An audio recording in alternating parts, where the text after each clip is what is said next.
World Olympics ಅಲ್ಲಿ ನಮ್ಮ ರಾಜ್ಯದ 4 ಮಕ್ಕಳು ಅವರಿಗೆ ಪ್ರಶಸ್ತಿಯನ್ನು ಪಡೆದಿರೋದ್ರಿಂದ, ಮೆಡಲಿಯನ್ನು ಪಡೆದಿರೋದ್ರಿಂದ ಅವರಿಗೆ ನಾವು ಇವತ್ತು ಸನ್ಮಾನ ಮಾಡ್ತಾ ಇದ್ದೀವಿ. ಅವರಿಗೂ ಕೂಡ ನಾನು ಅಭಿನಂದಿಸಲಿಕ್ಕೆ ಇಚ್ಛಪಡ್ತಾ ಇದ್ದೀನಿ.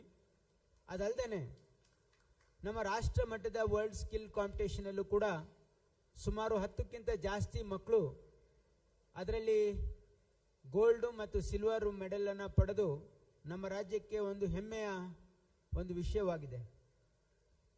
ಇಲ್ಲಿ ವಿಶೇಷವಾಗಿ ಎಲ್ಲ ಯುವಕರಲ್ಲಿ ನಾವು ಹೆಚ್ಚಿನ ಒಂದು ಜಾಗೃತಿಯನ್ನು ಮೂಡಿಸಬೇಕಾಗಿರ್ತಕ್ಕಂಥದ್ದು ಕೌಶಲ್ಯದ ಬಗ್ಗೆ. ನಮ್ಮ ಸರ್ಕಾರ, ಮಾನ್ಯ ಮುಖ್ಯಮಂತ್ರಿಗಳಾಗಿರ್ತಕ್ಕಂಥ ಸಿದ್ದರಾಮಯ್ಯನವರು ಕೌಶಲ್ಯಕ್ಕೆ ಹೆಚ್ಚಿನ ಒತ್ತನ್ನು ಕೊಡ್ತಕ್ಕಂಥ ಒಂದು ಆದ್ಯತೆಯನ್ನು ಕೊಡ್ತಕ್ಕಂಥ ನಮ್ಮ ಸರ್ಕಾರ ಪ್ರಯತ್ನ ಮಾಡ್ತಾ ಇದೆ. ತಮಗೆಲ್ಲ ಗೊತ್ತಿರೋ ಹಾಗೆ ನಮ್ಮ ರಾಜ್ಯದಲ್ಲಿ ನಾವು ಮಲ್ಟಿ ಸ್ಕಿಲ್ ಡೆವಲಪ್ಮೆಂಟ್ ಸೆಂಟರ್ಸನ್ನು ಎಸ್ಟಾಬ್ಲಿಷ್ ಮಾಡಿ ನಮ್ಮ 2,90,000 ಗ್ರಾಜ್ಯುಯೇಟ್ಸು, ಡಿಪ್ಲೊಮಾ ಹೋಲ್ಡರ್ಸು ಎನ್ರೋಲ್ಮೆಂಟ್ ಆಗಿದೆ. ಅದರಲ್ಲಿ 2,18,000 ಯುವಕರಿಗೆ ನಾವು ಯುವ ನಿಧಿಯಲ್ಲಿ ಅವರಿಗೆ ಹಣವನ್ನು ಕೊಡ್ತಾ ಇದ್ದೀವಿ. ನಾನು ಯಾಕೆ ಈ ಮಾತು ಹೇಳ್ತಾ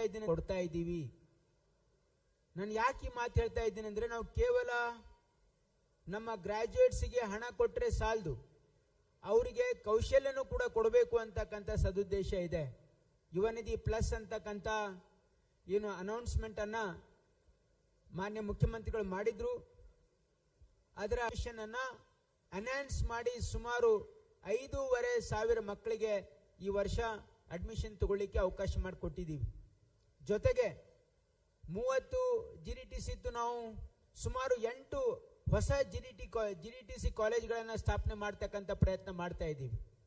ಜೊತೆಗೆ ಇವತ್ತು ನಮ್ಮ ಮಕ್ಕಳಿಗೆ ನಾವು ಎಲ್ಲ ಯೂನಿವರ್ಸಿಟಿ ಜೊತೆ ಒಡಂಬಡಿಕೆಯನ್ನು ಮಾಡಿಕೊಂಡು ಇವತ್ತು ನಮ್ಮ ಮಕ್ಕಳಿಗೆ ಬೇರೆ ಬೇರೆ ದೇಶದಲ್ಲಿ ಓದಲಿಕ್ಕೆ ಒಂದು ಸೆಕ್ಯೂರ್ ಅಂಡ್ ಸೇಫ್ ಕೊಡ್ತಕ್ಕಂಥ ಒಂದು ಒಡಂಬಡಿಕೆಯನ್ನು ಮಾಡ್ಕೊಳ್ತಾ ಇದ್ದೀವಿ.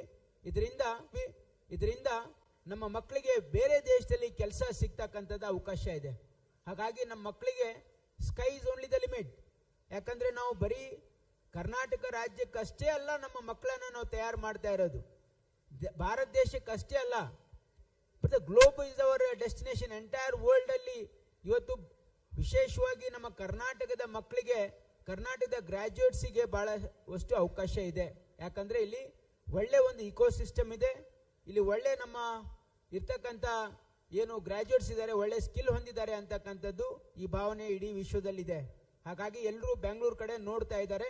ಹಾಗಾಗಿ ಇವತ್ತು ಕರ್ನಾಟಕ ರಾಜ್ಯದಲ್ಲಿ ನಮ್ಮ ಸರ್ಕಾರ ನಮ್ಮ ಮಕ್ಕಳಿಗೆ ಅವರಿಗೆ ನಾವು ಕೌಶಲ್ಯವನ್ನು ಕೊಟ್ಟು ಅವರಿಗೆ ಒಂದು ಒಳ್ಳೆ ಭವಿಷ್ಯವನ್ನು ನಿರ್ಮಾಣ ಮಾಡಬೇಕು ಅಂತಕ್ಕಂಥದ್ದು ಈ ಸರ್ಕಾರದ ಸದುದ್ದೇಶ ಆಗಿದೆ. ಅದರ ಜೊತೆಗೆ ಇವತ್ತು ನಾವೊಂದು ಇನ್ನೊಂದು ಹೆಜ್ಜೆಯನ್ನು ವೈದ್ಯಕೀಯ ಶಿಕ್ಷಣ ಇಲಾಖೆಯಲ್ಲಿ ಏನಂದ್ರೆ ನರ್ಸಸ್ ರಿಜಿಸ್ಟ್ರೇಷನ್. ಇವತ್ತು ಬಹಳಷ್ಟು ಜನ ಇವತ್ತು ನಮ್ಮ ರಾಜ್ಯದಲ್ಲಿ ಸುಮಾರು 80,000 ಮಕ್ಕಳು ಪಾಸ್ ಆಗ್ತಾರೆ ನರ್ಸಸ್. ಅವರು ರಿಜಿಸ್ಟ್ರೇಷನ್ ಮಾಡ್ಕೊಳ್ಬೇಕು ಅಂತಂದ್ರೆ ದಿನಾಲು 400-500 ಮಕ್ಕಳು ಇವತ್ತಿನ ಆಫೀಸ್ಗೆ ಹೋಗಿ ಪಾಪ ಬಹಳಷ್ಟು ತೊಂದರೆನ ಅನುಭವಿಸ್ತಾ ಇದ್ರು. ಯಾಕಂದ್ರೆ ಇಲ್ಲಿ ನಮ್ಮ ರಾಜ್ಯದಲ್ಲಿ ಬೇರೆ ಬೇರೆ ರಾಜ್ಯದಿಂದನೂ ಕೂಡ ಮಕ್ಕಳು ಇಲ್ಲಿ ಓದಲಿಕ್ಕೆ ಬರ್ತಾರೆ. ಅದು ಡಿಪ್ಲೊಮಾ ನರ್ಸಿಂಗ್ ಇರ್ಬೋದು ಅಥವಾ BSc ನರ್ಸಿಂಗ್ ಇರ್ಬೋದು. ಇಲ್ಲಿ ಬಂದು ಓದ್ತಾ ಇರ್ತಕ್ಕಂಥವ್ರು ಬೇರೆ ರಾಜ್ಯಕ್ಕೆ ಹೋದ್ರೆ ಡೆಲ್ಲಿಯಿಂದ, ರಾಜಸ್ಥಾನಿಂದ, ಕೇರಳದಿಂದ ಇಲ್ಲಿ ಬಂದು ರಿಜಿಸ್ಟ್ರೇಷನ್ಗೆ ಬಹಳ ತೊಂದರೆ ಆಗ್ತಾ ಇತ್ತು. ಹಾಗಾಗಿ ಇವತ್ತನ್ನು ಮಾನ್ಯ ಮುಖ್ಯಮಂತ್ರಿಗಳು ಈಗಾಗಲೇ ಲಾಂಚ್ ಮಾಡಿದ್ದಾರೆ. ಏನಂದ್ರೆ ಡಿಜಿಲಾಕರ್ ಮತ್ತು KYC ಫೆಸಿಲಿಟಿಯನ್ನು ಉಪಯೋಗಿಸಿಕೊಂಡು ಇನ್ಮೇಲೆ ಯಾರು ಇವತ್ತು KNC ಆಫೀಸಿಗೆ ಬರ್ತಕ್ಕಂಥ ಅವಶ್ಯಕತೆ ಇಲ್ಲ, ಆನ್ಲೈನ್ ರಿಜಿಸ್ಟ್ರೇಷನ್ ಮಾಡ್ಕೊಳ್ಬಹುದು. ಇದು ಮಕ್ಕಳಿಗೆ ಬಹಳ ಒಳ್ಳೆ ರೀತಿಯಿಂದ ಅನುಕೂಲ ಆಗಲಿ. ಯಾಕಂದ್ರೆ ಬಹಳಷ್ಟು ಮಕ್ಕಳು ಬೇರೆ ಬೇರೆ ಬಹಳ ಕಂಪ್ಲೇಂಟ್ ಬರ್ತಾ ಇತ್ತು. ಏನಂದ್ರೆ ಇಲ್ಲಿ ಬಂದಾಗ ಅವರಿಗೆ ಟೈಮ್ ಸ್ಲಾಟ್ ಸಿಗ್ತಾ ಇಲ್ಲ, ಅವರು ಬಹಳ ಸಮಯ ಕಳಿಬೇಕಾಗ್ತದೆ, ಬಹಳಷ್ಟು ಅವರಿಗೆ ತೊಂದರೆ ಆಗ್ತಾ ಇದೆ ಅಂತ ಅವ್ರು ಹೇಳಿದಾಗ ನಾವು ಇವತ್ತು ವಿಶೇಷವಾಗಿ ಯುವಕರ ಭವಿಷ್ಯದ ಬಗ್ಗೆ ನಾವು ಬಹಳಷ್ಟು ಹೆಜ್ಜೆಗಳನ್ನು ಇಡ್ತಾ ಇದ್ದೀವಿ. ನಾವು ಕಲಬುರಗಿಯಲ್ಲಿ ಆಗ್ತಕ್ಕಂಥ ಮಲ್ಟಿ ಸ್ಕಿಲ್ ಡೆವಲಪ್ಮೆಂಟ್ ಸೆಂಟರ್ ಆಗಿ ಬಹಳಷ್ಟು ಹೆಜ್ಜೆಗಳನ್ನು ಇಡ್ತಾ ಇದ್ದೀವಿ. ನಾವು ಕಲಬುರಗಿಯಲ್ಲಿ ಆಗ್ತಕ್ಕಂಥ ಮಲ್ಟಿ ಸ್ಕಿಲ್ ಡೆವಲಪ್ಮೆಂಟ್ ಸೆಂಟರ್ ಆಗಿರ್ಬೋದು, ತಳಕಲ್ಲಲ್ಲಿ ಆಗ್ತಕ್ಕಂಥ ಮಲ್ಟಿ ಸ್ಕಿಲ್ ಡೆವಲಪ್ಮೆಂಟ್ ಸೆಂಟರ್ ಆಗಿರ್ಬೋದು, ಅಥವಾ ನಮ್ಮ ಮೈಸೂರಲ್ಲಿ ಆಗ್ತಕ್ಕಂಥ ಸ್ಕಿಲ್ ಡೆವಲಪ್ಮೆಂಟ್ ಸೆಂಟರ್ ಆಗಿರ್ಬೋದು. ಇಲ್ಲಿ ಯಾರ್ಯಾರು ಇಲ್ಲಿ ಟ್ರೈನಿಂಗ್ ತಗೊಳ್ತಾರೆ ಅವ್ರಿಗೆ 100% ಪ್ಲೇಸ್ಮೆಂಟ್ ಮಾಡೋದು ಕೂಡ ನಮ್ಮ ಸರ್ಕಾರದ ಉದ್ದೇಶ ಆಗಿದೆ. ಅದರ ಜೊತೆಗೆ ನಾವು ಬಳ್ಳಾರಿ ಜಿಲ್ಲೆಯಲ್ಲಿ ಒಂದು ಸ್ಕಿಲ್ ಪಾರ್ಕ್ ಸುಮಾರು 300 ಕೋಟಿ ರೂಪಾಯಿ ವೆಚ್ಚದಲ್ಲಿ ಒಂದು ಸ್ಕಿಲ್ ಪಾರ್ಕ್ ಅನ್ನು ಎಸ್ಟಾಬ್ಲಿಷ್ ಮಾಡೋದಕ್ಕೆ ಈಗಾಗಲೇ ಎಕ್ಸ್ಪ್ರೆಷನ್ ಆಫ್ ಇಂಟ್ರೆಸ್ಟ್ ಅನ್ನು ಕರೆದಿದ್ದೀವಿ. ನಮ್ಮ ಸರ್ಕಾರ ಇವತ್ತು ಯುವಕರ ಭವಿಷ್ಯಕ್ಕೆ ನಾವು ಹೆಚ್ಚಿನ ಆದ್ಯತೆಯನ್ನು ಕೊಡ್ತಾ ಇದ್ದೀವಿ. ನಮ್ಮ ಮಕ್ಕಳನ್ನ, ಯಾಕಂದ್ರೆ ಸಾಕಷ್ಟು ಇಂಜಿನಿಯರಿಂಗ್ ಕಾಲೇಜ್ ಆಗಿರ್ಬೋದು, ಡಿಪ್ಲೊಮಾ ಕಾಲೇಜಸ್ ಆಗಿರ್ಬೋದು, GDTC ಆಗಿರ್ಬೋದು, ITI ಕಾಲೇಜಸ್ ಅಲ್ಲಿ ಆಗಿರ್ಬೋದು, ಇವೆಲ್ಲ ಯಾರು ಟೆಕ್ನಿಕಲ್ ಟ್ರೈನಿಂಗ್ ಅನ್ನ ಪಡೆದಿದ್ದಾರೆ ಅಥವಾ ಬೇರೆ ಒಂದು ವಿಧದಲ್ಲೂ ಕೂಡ ವಿದ್ಯಾಭ್ಯಾಸ ಮಾಡ್ತಾ ಇದ್ದಾರೆ, ಎಲ್ರಿಗೂ ಕೂಡ ನಾವು ಅವರನ್ನ ಕಲಿಕೆ ಜೊತೆ ಕೌಶಲ್ಯ ಜೊತೆ ಅಂತಕ್ಕಂಥ ಹೊಸ ಕಾರ್ಯಕ್ರಮನೂ ಪ್ರಾರಂಭ ಮಾಡಿದ್ದೀವಿ. ಏನಂದ್ರೆ ನಮ್ಮ ಮಕ್ಕಳು ಡಿಗ್ರಿಯಲ್ಲಿ ಓದ್ತಾ ಇರುವಾಗ ಅವರಿಗೆ 6th ಸೆಮಿಸ್ಟರ್ ಅಲ್ಲೇ ಅವರಿಗೆ ಎಂಪ್ಲಾಯಬಲ್ ಸ್ಕಿಲ್ಸ್, ಸಾಫ್ಟ್ ಸ್ಕಿಲ್ಸ್ ಅನ್ನ ಕೊಡ್ತಕ್ಕಂಥ ಒಂದು ಏನಂದ್ರೆ ಕಲಿಕೆ ಜೊತೆ ಕೌಶಲ್ಯ ಕಾರ್ಯಕ್ರಮವನ್ನು ಕೂಡ ನಾವು ಅನ್ವೇಲ್ ಮಾಡಿದ್ದೀವಿ.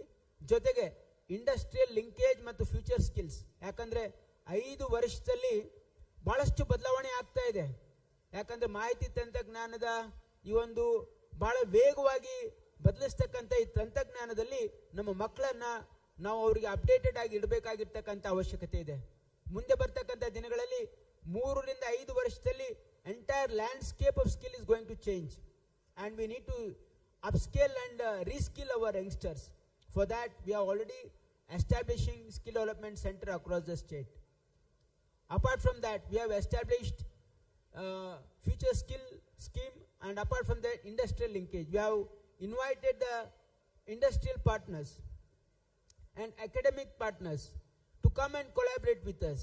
We have asked the industries to identify the skills, what exactly they need, what additional skill they need, and we are ready to give them a platform, and we are also bearing their training cost. The only condition is they have to train them and place them in their factories. This is what our condition is, and many people are coming forward for this.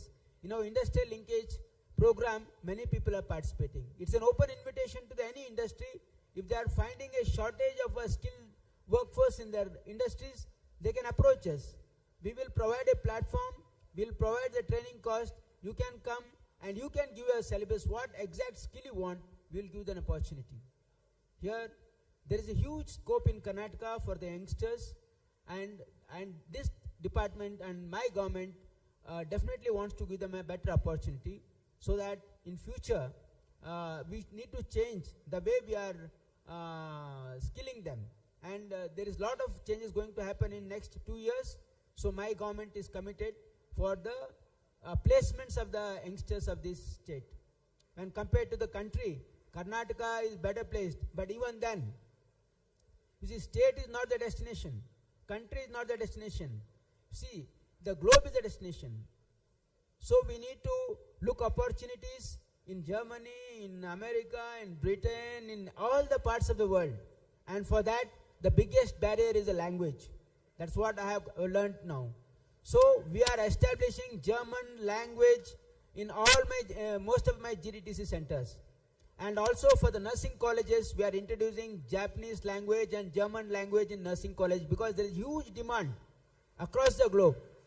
So I call upon the youngsters, so you learn the language.